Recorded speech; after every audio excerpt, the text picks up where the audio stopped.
This segment is brought to you by Central National Bank. Put our ag professionals to work for you.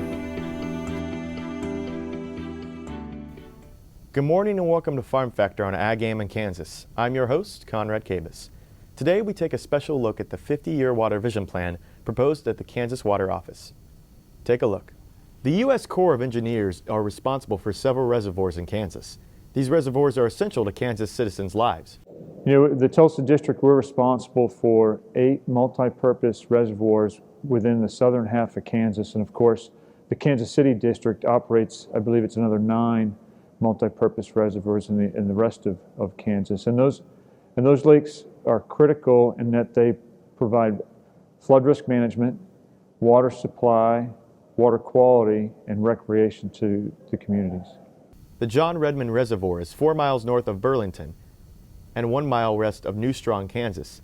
It was built and operated by the Army Corps of Engineers, originally for the purpose of flood control. Well, right now we're working very closely with the Kansas Water Office, the Tulsa District is, for the restoration of the conservation pool at John Redmond Reservoir. So what does that mean? The state of Kansas is really leaning forward and trying to extend the life cycle for the John Redmond Reservoir by dredging out the silt that has filled the conservation pool at a much higher rate than they anticipated. I think the other lakes that they're looking to do that include Elk City and Toronto, but those are things really that'll happen after we see the successes there at John Redmond. There are several ways Kansas reservoirs have been modified to take in less sediment. Well, again, it's really the state of Kansas that has leaned forward, and what they've done is a lot of stream bed stabilization upstream, so that prevents the silt and some of the other contaminants from entering the stream and clogging up the reservoir. The U.S. Corps of Engineers helps to make sure that reservoirs are multi-purpose for Kansas citizens. Well, our role, you know, I guess the Tulsa District, you know, we're 75 years old this year, and based off of the great floods of the 20s and then followed by the droughts of the 30s, the federal government gave the Corps of Engineers the mission to go into the Midwest and develop these multi-purpose reservoirs to protect against flood and protect against drought. So the Tulsa District actually operates 38 lakes between Kansas, Oklahoma, and North Texas.